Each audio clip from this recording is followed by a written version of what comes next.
Nonprofit and philanthropic leaders devote their lives to the service of others, but sometimes they need a little help. Kristine Michie has been deep in the work and the play of helping changemakers grow their impact for decades.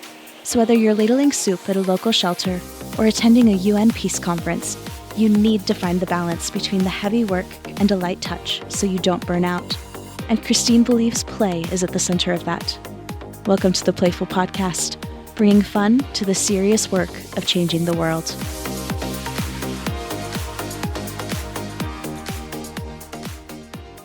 Hey folks, Kristine here. We are treating you to what we're calling our YTD, year-to-date best of. There are 4 episodes. This is one of them that have been off the charts, the highest engagement that we've had in 2026. So sit down, enjoy these messages, these inspirations, and these conversations that are as relevant today as ever.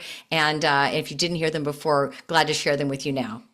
Hey everybody, welcome back to the PlayFull Podcast, where we bring fun to the serious work of changing the world. And today on with me, I'm so glad to see you, Aparna Rae, who I was looking back at our LinkedIn history, which is so far our history, except for also talking on the phone once, having a Zoom. It only dates back 3 or 4 weeks.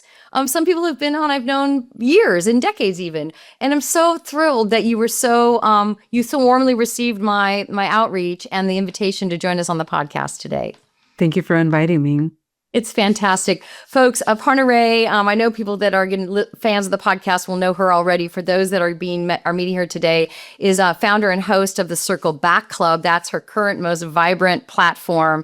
And then the founder, and she also is the exiter. She founded and then sold a fantastic organization called Moving Beyond. We're going to talk a bit about that.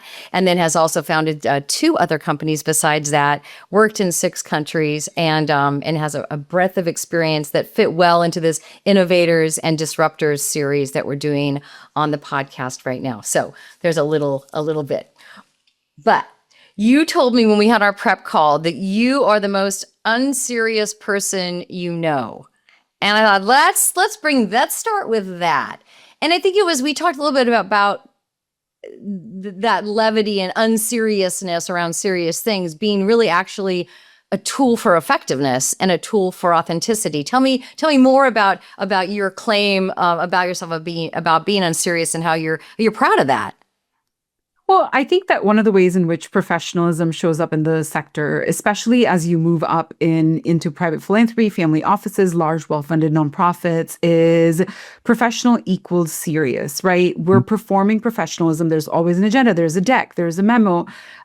We've done away with even seeing the problems that we're solving from a place of humanity, right? It becomes very robotic, very sterile. And I've always believed in levity. Work should be fun. Like, why does being at work feel like a punishment? We owe that to ourselves, right? And we owe that to each other. And I just think about like all of us that are working on really hard problems. Why are we making it more difficult by performing a culture that sucks joy away from you? Yeah. Well, I love that. And I love the way you're specifically phrasing it and framing it around work and workplace. I know that's where you have spent a lot and spend a lot of your time thinking about work and the workplace, and you have had serious impact on workplaces through your work, your consulting work, et cetera. I got to tell you, folks, those that are on YouTube will see this, but those that are just listening, Aparna's shirt says, "Donut, kill my vibe." And so we're clear here about having fun. And boy, I feel like, Aparna, right now that there's more attention to this and grace. People are extending each other around this. When I first started the podcast 3 years ago, I would ask the question, and I still ask it, but I asked it because I was really worried, which is, I would say, do you feel like it's too dangerous for people in the change in the social good sector to be playful? Because people are going to look at them and say, yeah, you need to be more serious about this. And I've resoundingly, the people on the podcast, maybe there's some self-selection going on here, but resoundingly people on the podcast are saying, no, I must be joyful, right? We have to keep and claim our joy. Tell me how that's influenced the things you've created, and particularly the 3 businesses that you've created. Oh, I don't know that those things come from a place of joy. I would say the connective tissue across my work is restoring humanity to workers. And that happens when we are paying people a living wage, when we're supporting upskilling so that you can actually get paid for what you know, right? I think of my very first startup that was a refugee workforce development program. And we were essentially helping women that already were phenomenal cooks actually get credentialed to be able to monetize what they already knew so well. And so, but I will say this, right? Like joy is what justice feels like. And organizations have a choice to either lean into that, which does actually look like paying people a living wage, which does actually look like making sure everybody has health benefits. It's very hard to be joyful if your tooth is hurting, but you can't afford to go to the dentist,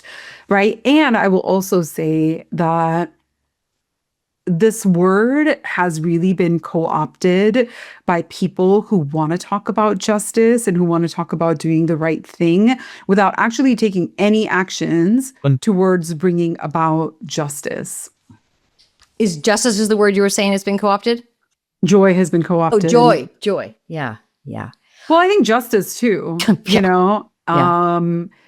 Yeah, because I think of the way, like so much of the dynamics of the social sector, right? And I think we had started to talk about that when we connected a week ago.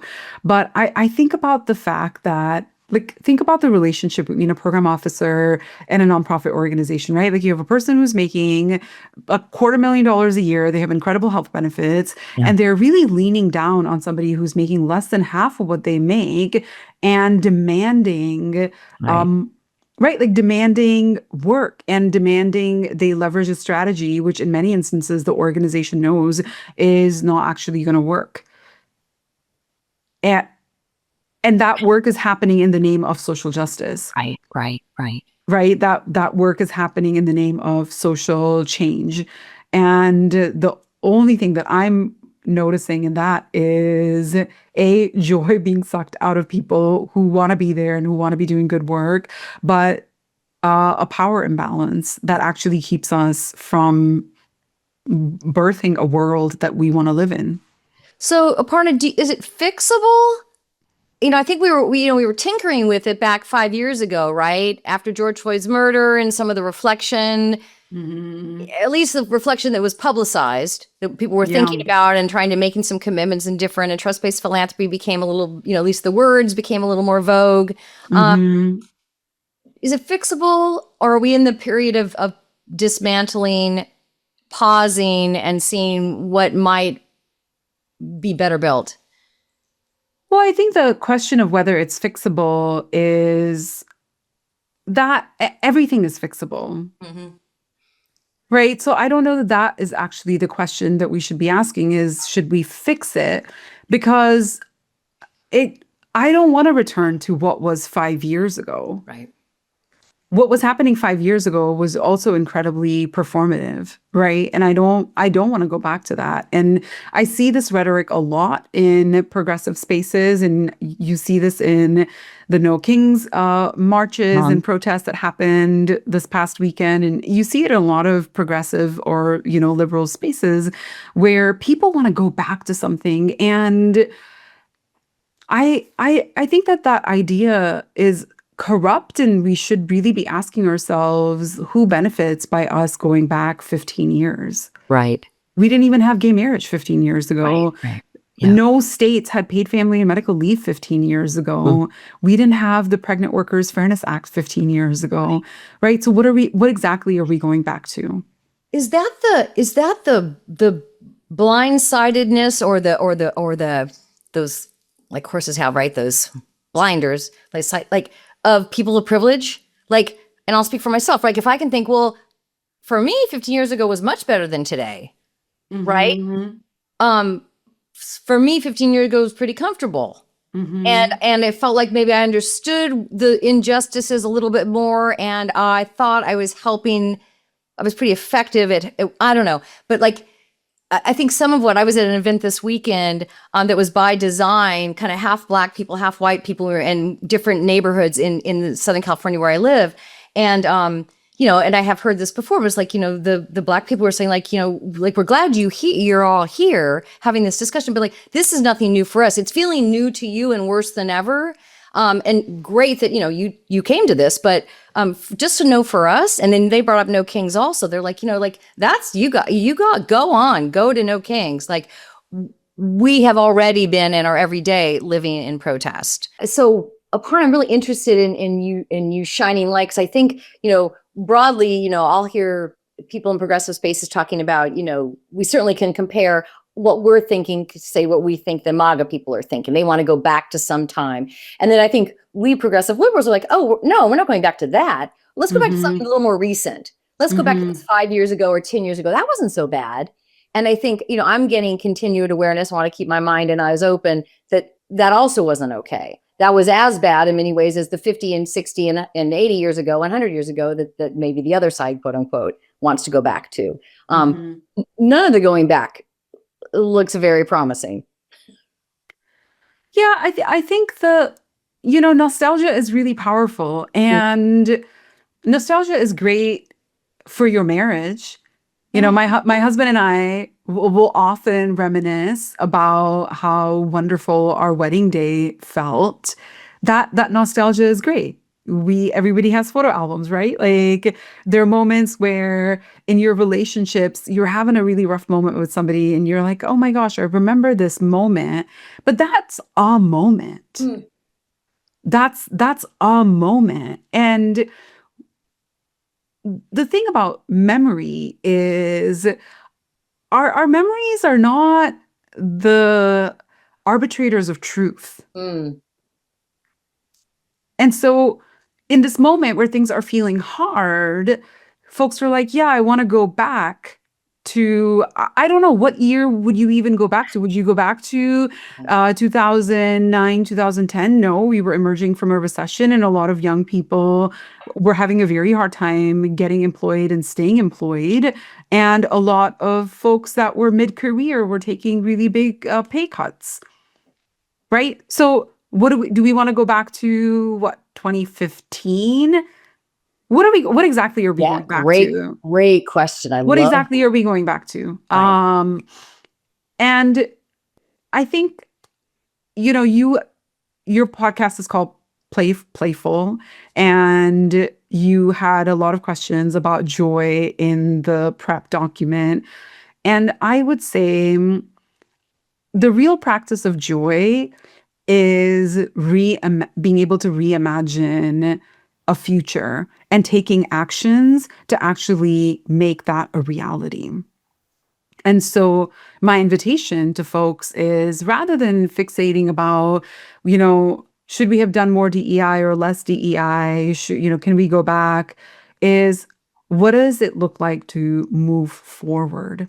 Do you have a vision? And I would say that Americans in particular really suffer from not having vision. Things have been really good for a very long time for a lot of people in the United States, and they have no idea about the state of struggle the vast majority of the world lives in, right? So you need to find the imagination. What's possible? What does that look like? I think the second is that the top 20% in the United States, of which you and I are a part of, I bet a lot of your listeners are a part of, the guests that you've had a part of, we really have to be honest with ourselves. We cannot be egalitarian social climbers. Either you believe in egalitarianism or you believe in social climbing. You can't have both. And there's a really brilliant author named Musa Al-Gharbi who wrote a book called We Have Never Been Woke. And he talks about this contradiction that we live at the intersection of, and we live at the intersection of that, right? Like your listeners, you and I, where we both believe, and I actually, and Musa writes about this, and I believe this to be true as well. Like, I believe you if you say, I believe in paying living wages. I believe you when you say that.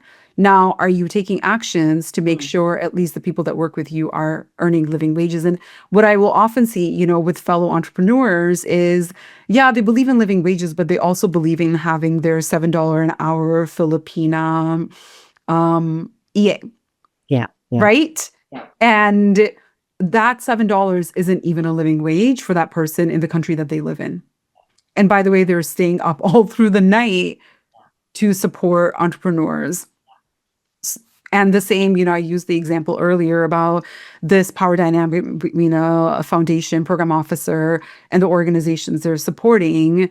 I'm glad that you're making more than a living wage. And of course, you should get paid. And of course, you should have health benefits. But why are you leaning down and telling the organization that's actually doing the work? Because by the way, you're also not doing any work.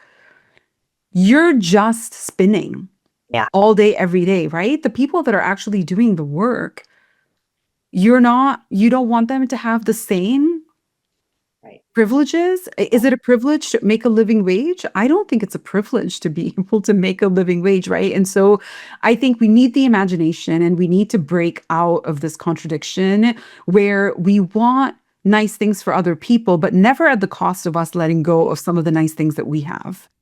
Yeah, well, I just did an interview, and I'm like, I just packed my books up because we're moving. It would be on my shelf. But What Your Comfort Costs Us, that book, and we'll put that in the show notes.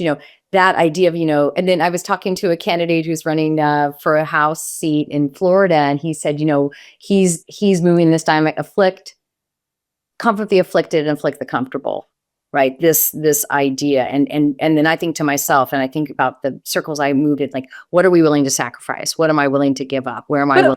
But pause there, right? But are you what is the sacrifice? Ooh. If you pay more in taxes so that we can have universal healthcare, which, by the way, we actually wouldn't even need to pay more in taxes. It's more of a corporate issue. Companies would save money if we had universal healthcare, but they don't advocate for it because then they lose power and control over workers by tying employment to healthcare, right? But at the end of the day, what is the sacrifice? If your streets are safer, is that a sacrifice? Right. If there's less homelessness around where you live, is that a sacrifice? Right? So even the framing that I think liberals will do, where they're like, well, I'm willing to sacrifice. No, you're not sacrificing anything. Yes. Our kids are more educated. Our streets are safer. We have strong schools. We have good, high quality access to healthcare. These are not sacrifices. This is the foundation of a healthy democracy, of a healthy society. I love it. You have focused, I started to touch on this, and I want to go there a little bit more because it's come up, certainly, and the folks are going to be hearing this. You focus so much of your work on work and the workplace. Tell me why, and am I getting that right, that you find that is like it's not much of it. I mean, it's bigger than a niche, but like that's like the place where you kind of center and from which you think and then do your work. Why work in the workplace? Why work in the workplace? Okay, so where do we spend the majority of our days and weeks? We spend them at work. And we are being trained into authoritarianism there. We're trained into classism there. We've talked about how foundations treat nonprofits, right? This example of a program officer who makes, let's say, $250,000 a year, telling an ED who makes half of that what they should be doing, right? Pressuring them to slash budgets. And by the way, they're enjoying world-class health benefits. They have great snacks. They have great 401ks. So how do we expect people to perform democracy in society when that is not being practiced at work? And I spend so much of my time and energy here is because this is one concrete way for us to start to break out of the status quo. And we have to break out of the status quo because the path that we're on, it's just not tenable. It's just not tenable. And any one of us who thinks that our wealth will save us from the worst impacts of the road that we're headed down. Well, okay, it can save you today, right? So $6 a gas, which is what it is in Seattle where I live. Maybe right now, paying $6 a gallon for gas, it maybe is uncomfortable, maybe not. Okay, you can pay it, but what about when it becomes $10 a gallon? Right? What then? Mm-hmm. Eventually it's gonna catch up. Yeah. I was getting coffee this morning. I was, and especially you pay electronically for things, I'll say for myself, you kind of lose track of what you're spending on things because you're just, It's just all happening on your phone. And, I'm just like staring up at the cheapest thing at the coffee shop I was at was a just drip, small drip coffee was $4.35. Yeah. That was the cheapest thing. Most coffees that I guess I've been getting as I looked back at my phone were like $7 and above because I had, oat milk and I had something steamed and they put a Splenda in there or whatever the case was. Right. Yeah. Yeah, exactly. That's a luxury compared to obviously, putting gas in your car. But at what point do we start getting shocked as we probably should be? Right. Now you've started Project Feast. Was that a for-profit or a nonprofit? Because I know you started nonprofit, and it's still around. I started it when I was 28. Oh my God. And it's still around. Oh, that's amazing. So, yeah. And I love the idea, and that's what's so cool about your portfolio of work. It includes nonprofit organizations, includes for-profit organizations, and I think sometimes that the social sector has this mindset that the only models we get to try are nonprofit models to solve these big, huge problems. And you have successfully and beautifully used all different kinds of business types to get the work done. And and a nonprofit is just a tax status. I was just going to say, it's your tax status, right? How you run. Like they go into a whole other, put their business, a lot of them put their business thinking aside because it's a nonprofit, but no, it's just. Well, I would say they never had the business thinking to begin with, right? Because it's a sector that has so horribly underinvested in its own people. Yeah. Yeah. Well, that's something I know you've been writing about recently. I mean, the employment crisis. Fund the People, Rusty Stahl has been on, and his organization is dedicated to that work and trying to make sure that he's been doing that for 20 years. Any bright spots you see out there in the nonprofit workforce employment? Any models that we can shine a light on? Any bright spots? I think I'm not seeing too many bright spots. I don't know if we're at the very bottom yet, but there have been just an incredible number of layoffs. And some of that has happened because of the pylon of all of these different crises, right? You already had organizations where there wasn't really maybe any operational excellence or people who understood how to model finances. And I'm not talking about large nonprofits like a Girl Scouts or a Boys and Girl Clubs, right? The majority of the 2 million or so nonprofit organizations in the United States have a annual operating budget of less than $500,000 a year. And in many instances, fewer than 3 employees. And when you lay off one person in a 2-person organization, who's tracking that? Right. Yeah. Who's tracking that? We don't have a lot of really great data collection. So I think right now there's a lot of pain, but I would say the bright spot is that at least A, we're talking about it, and B, the current political and economic crisis is making people start to ask themselves how to get engaged.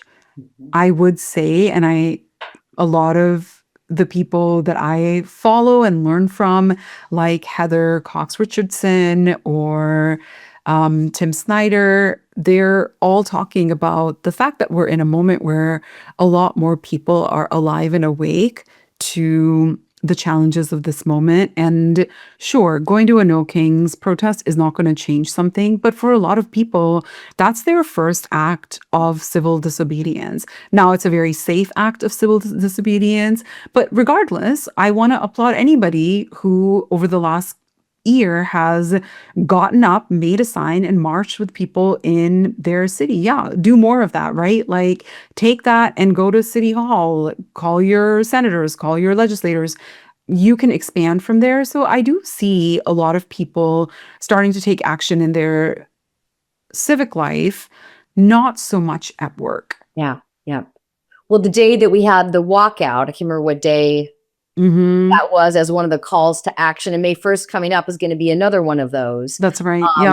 Yeah, it was really, I did the thing and went to my legislator's office, which was one of the suggestions, and I was thrilled. Now I work for myself, so I gave myself permission, right? So that's a privilege that I had, right? Yeah. But a bunch of teachers showed up from some local public schools, and I was so privileged to be among them and to think that whatever risk they took to check or not check with their administration and say, I'm going out, right, to do this. Yeah.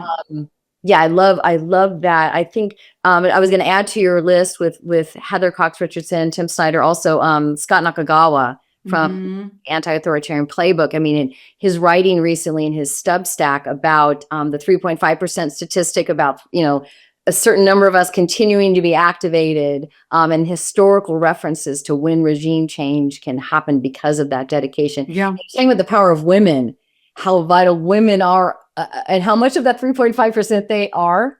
Yeah. Well, they tend to be the majority, right? Because look, I think as women, we also have the most to lose.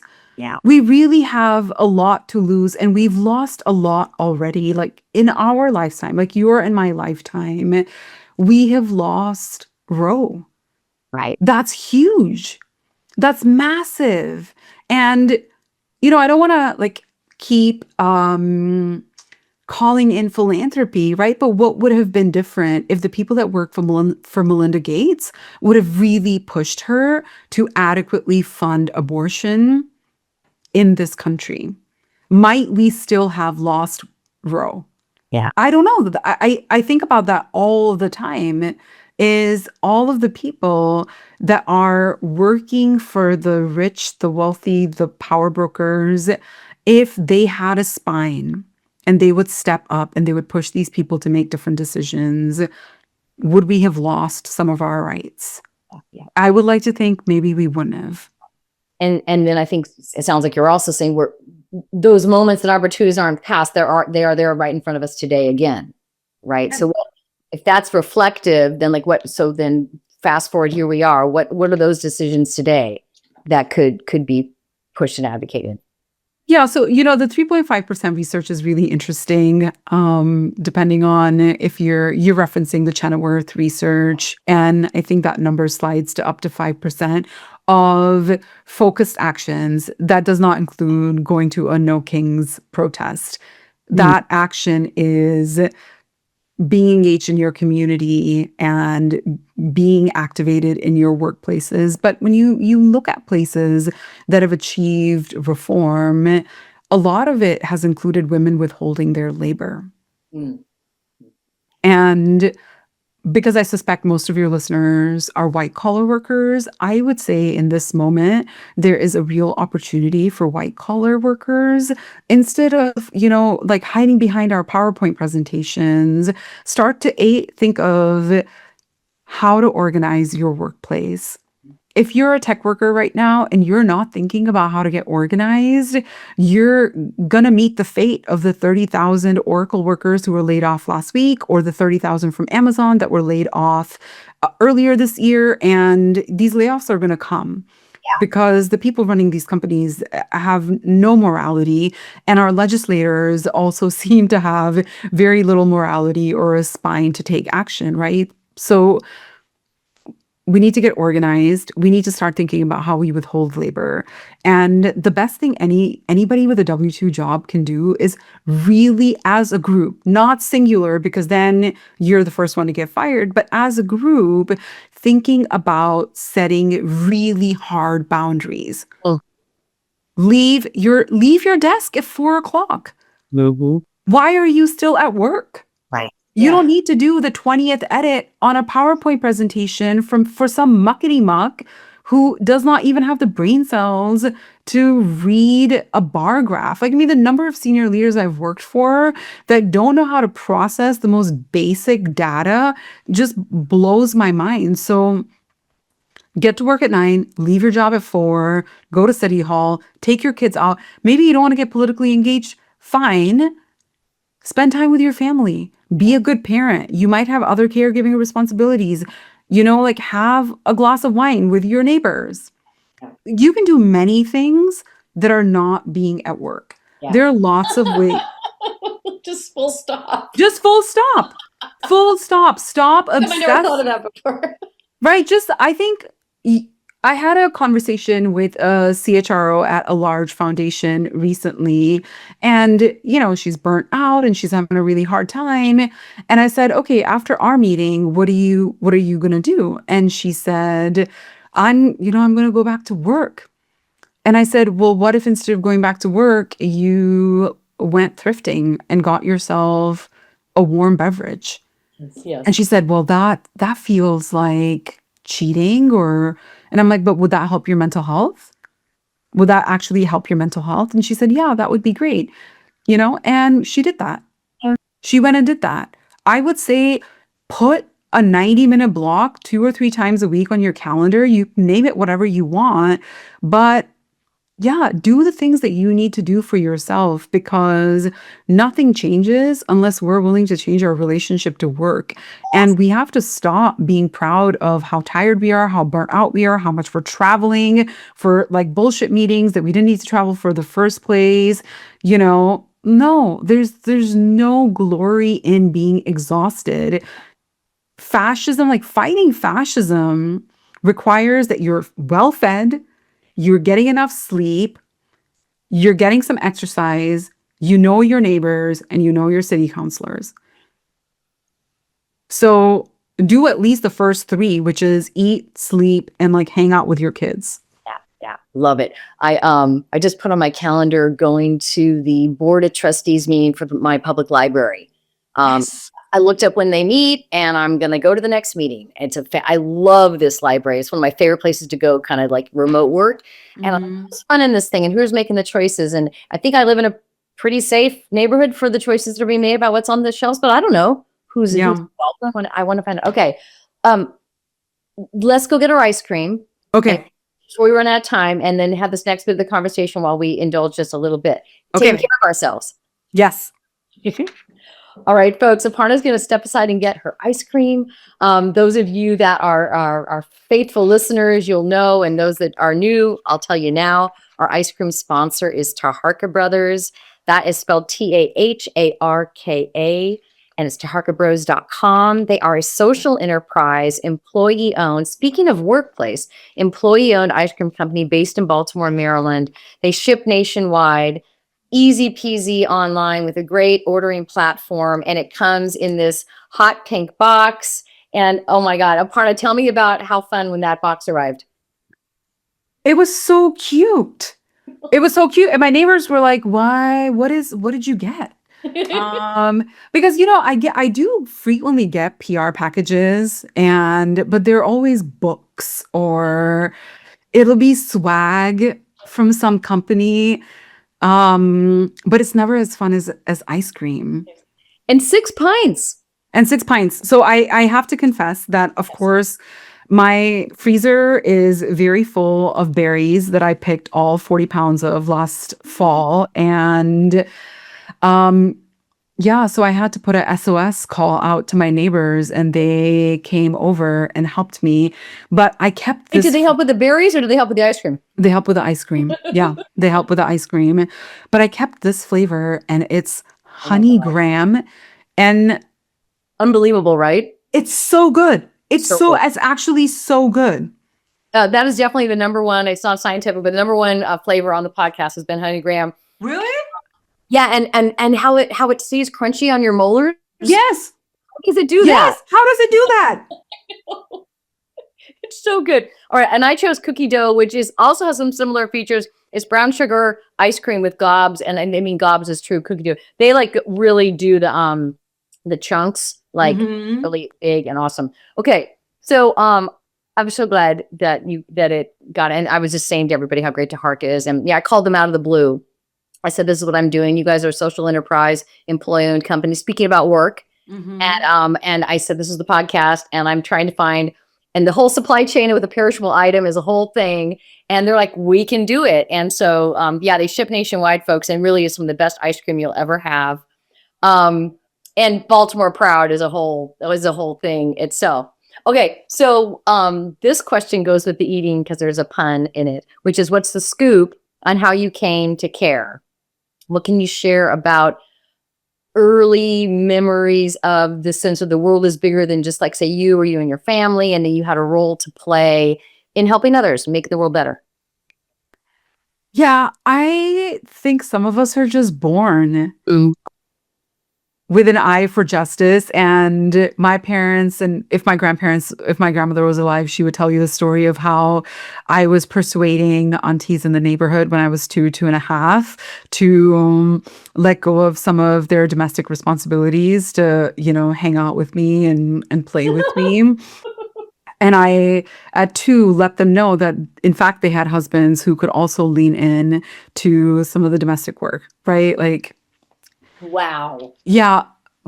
But I feel like I've always had a really intense sense of justice. And I was also the kid in middle school that was getting sent to detention for speaking up to her classmates that were getting bullied by teachers. And here's what I'll also confess to. That sense of justice was beaten out of me as I grew in my career and stepped into leadership roles and was making decisions about how to scale my companies, that most of my 30s, I didn't always find myself able to exercise that sense of justice at work, and had to manage the politics and the optics and all of the things that people say you have to do to become a leader. And what I found at 40, and it's partly why I sold my consulting firm, is approaching 40, I really asked myself if this is who I wanted to be. And I didn't like me. I didn't like the version of me that didn't speak up. I didn't like the version of me that stayed silent when I was watching harm done to other people. I didn't enjoy playing politics. That has been like a wildly unfulfilling part of my leadership journey, is this idea that you have to play games. And so, it's something that comes really easily to me. And I think in this moment in my life, I'm probably making the 2.5-year-old me proud. Yeah, I love that. My God, 2.5. That is the earliest story I've heard. I love it. I found out from my mom because I thought my first political action was when I was 8, walking door to door for McGovern in 1972. And she said, no, in 1968, door to door for Tom Bradley when he ran for mayor of LA for the first time. Wow. And interesting that even then, the work of the women in your neighborhood, in your family, caught your eye. Like, what were they spending time on? And you mentioned just even a few minutes ago when we were talking about spend time with your kids, right? That little girl in you, I think that is saying like that. I have this idea of it. I'm trying to like manifest it, which is no hierarchy of activities. This idea that I've always put like, I should be doing this at this time. And if I'm doing something else, not doing something productive, right? And I've leaned into that, what it is. And like, she's listening. My sister listens a lot. Going to breakfast with my sister for a long time, I wouldn't let myself do that. I was like I said earlier, I work for myself. But at my desk at 8:30, I made that up, right? By some construct that you're saying, like, you can dismantle. So now whenever, and she's a therapist, so she has a schedule that's flexible as she schedules her clients. And so sometimes I find myself at 11 a.m. sitting at a coffee shop with my sister on a weekday, right? And does that make you happy? Totally. Yeah. Aparna, I want you to share about, because I think you've got these free weekly webinars that you're doing. Yeah. Equity and data and AI. It like feels like you're saying, you're not just saying, I'm challenging you all to do this. You're also saying, come listen and I can teach you some of what I know about it. Tell me about those. Yeah. So, for years I've done free webinars or pay what you can webinars. And it's a way for me to be in community with other people that are wrestling with the same issues and want to do better, show up better. That really is it. And I do a weekly data org equity webinar with my colleague, Rob Hadley, who's incredible, smart, he's funny, and it's just a way for us to keep our minds sharp and be in community. And, there's I think concurrent with the sort of ascendance of DEI in the post-George Floyd years, there was also this ascendance of I know my value, or I know my worth, or I'm going to get paid what I'm worth, right? This rhetoric. And And I think a big part of collegiality is actually sharing resources. So I'm not going to sit here and talk about resource sharing, power sharing, redistribution, and then make people pay me to learn with me. Yeah. Love it. Yeah. Yeah. And I think, attention that was given, I'll just say when maybe 5 or 10 years ago around interns and internships, right? Unpaid internships was forever the thing, but obviously baked into that is the privilege of somebody who can spend some non-school and some non-work time doing something for free. And so, commitment I've made at my firm is that my internships are always paid. And that's, of course, right. And you mentioned about, having maybe remote workers who are in other countries and are being paid, but, God, what a great deal for us.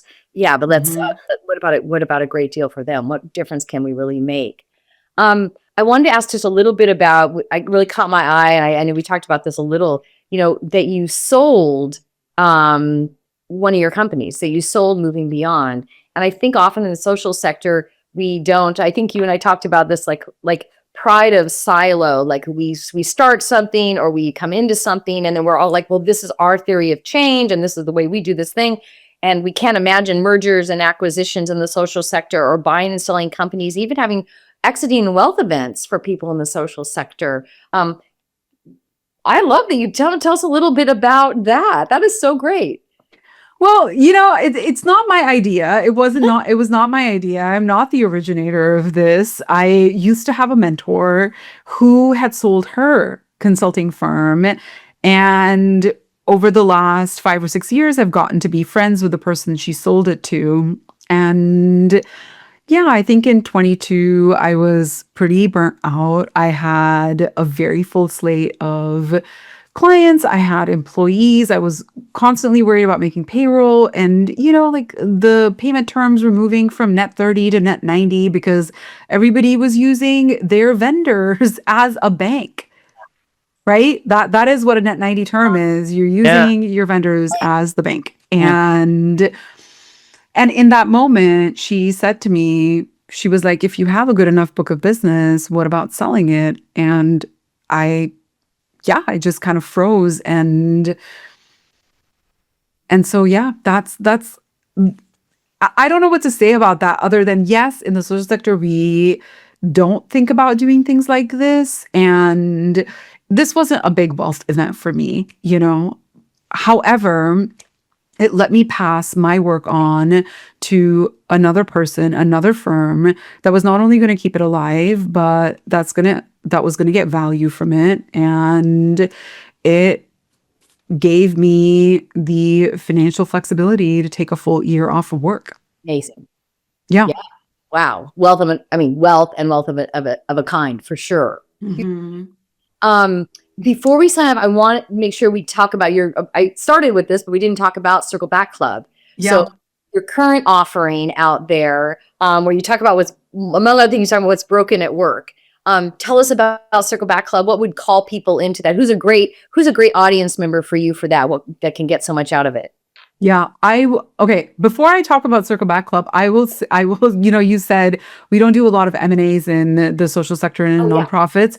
I'm actually working on a project in Washington State, under the radar because it's freelance-ish, where I'm working with some collaborators to build tools and technology to allow nonprofits to assess the feasibility of going down the path of an M&A by doing a rapid 360 kind of a assessment. And we have a beta out right now, and we're going to be making it available to nonprofits across the country by the summer. So instead of spending $30,000 with a consultant, you can actually do the work of data gathering yourself, and it analyzes your financials and your operating models, and it offers you some guidance on what to do next. And then you get to hire somebody to help you with the TA for the most important part of the TA, right? Which is the legal, the operational, the financial, not the interviewing board members or interviewing community, right? Like the tool can help you do all of those things for free. Holy moly. If you want to come back on when you're ready to talk about it and it's ready for people to like push a button and get it, I love that. That sounds fantastic. I'm actually working with a client right now, two organizations. One lost all their USAID funding. They're both on the African continent, and they're merging. And I'm helping with the board merger part, like who's going to stay, who's going to go. Do they need all kinds of new board members? And it's a really interesting, super interesting moment and very inspiring. Oh, fantastic. Thank you. I'm so glad that you could give us that little tease and we can hear more when it's ready. Yeah. And so that, and that too, I'm in this phase of my career and of my life where people think of me as a thought leader, and I share these tidbits about what I'm actually working on because I want to really dissuade people from the notion that all you can and should be is a thought leader. Because if you're not grounded in work, if you don't have 10 toes on the ground in community doing the work, then quite frankly, you have no business talking about work. And there are a lot of sort of influencers and thought leaders that all they do is talk about how things should be or what is possible. And I don't want to be one of those people who's just all gab and, no give. Yeah, I love that. Thank you. That feels like I'm that resonates with me with having my consulting practice and the podcast. Podcast is sort of a thought leader and thought thinker and platform for me and others. But like, it's so great that I get to then turn my attention to like, who can I go help next, right? What work am I doing? What privilege have I been given to come in and try and assess some way that I can add value to what they're doing so they can have more impact. Yeah. Okay. So Circle Back Club, it's a labor of love. It's conversations about reimagining the future of work because we know that so much of it is broken. And I think a lot of times people feel the brokenness, but they don't yet have the words to name what is broken. And this is a way for us to be talking about things that people are only whispering about over happy hour. It's, stays in the text thread with your girlfriends. It never comes to surface. And in a moment where there's such intense command and control happening in almost every organization. Of course, there's going to be some listener of yours that's going to message me and say, Aparna, actually, I want you to know that like our organization's amazing. And to them, I say, that's great. I'm so happy for you. I'm so happy for you. I don't want to challenge that. I hope you can maintain it. But the vast majority of people are working in organizations that are quite frankly causing them PTSD and a lot of other health issues. Like women my age are one of the fastest growing demographics of people with autoimmune issues. Men are my age, which is early 40s. Fastest growing demographic of cardiovascular health patients. Like we are literally like work, the way that work happens is literally making people ill.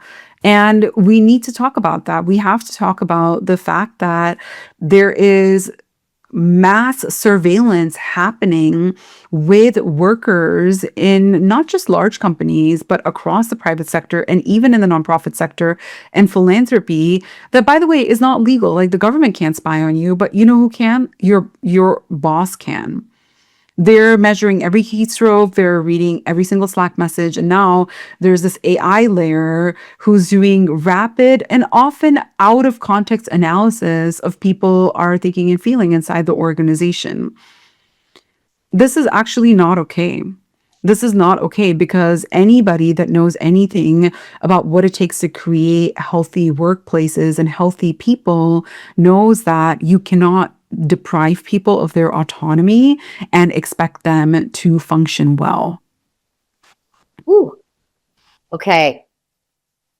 Well, this is the stuff we got to talk about. You're going to take it out of the podcast. You're like, this was too much. No, I'm trying to like, can we, this is this desire to maybe, is there a bow I can wrap? Is there a bow I can tie on this? But let's just stay in this sort of call to action that is, weeding throughout this whole conversation. How would you, for those listening, especially I think a lot of those working in philanthropy, I think most of our listeners are either philanthropy executives and or anywhere in the org chart and similarly nonprofit professionals, full-time nonprofit professionals.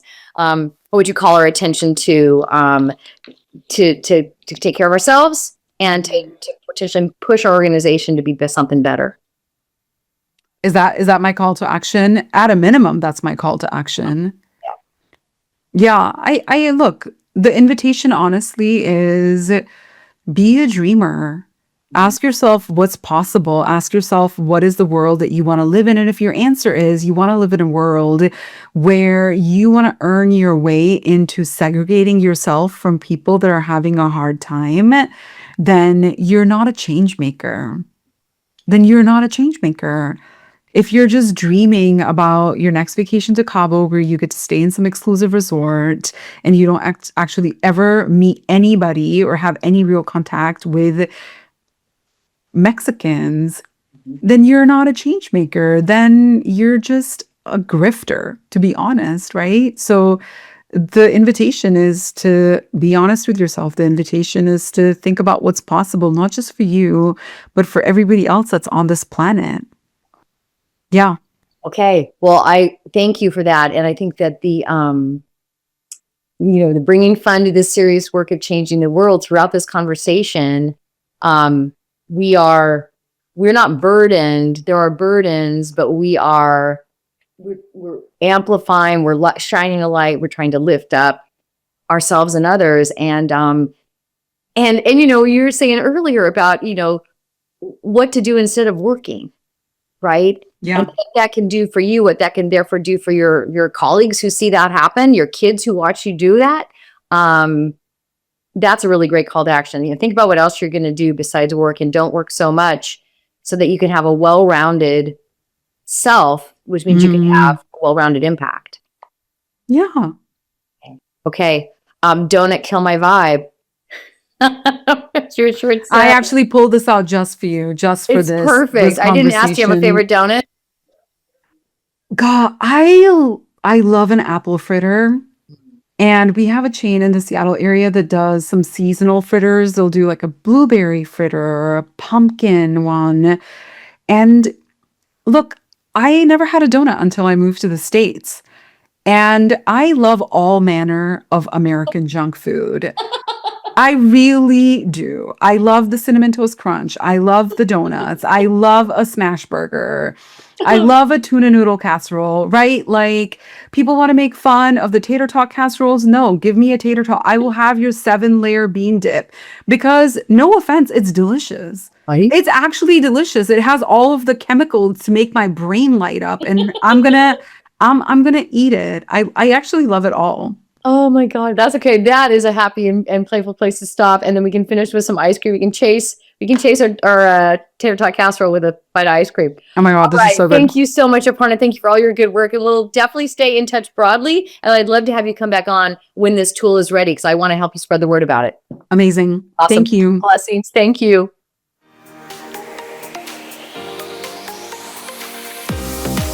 Hey, everybody. Thanks so much for listening to the PlayFull Podcast.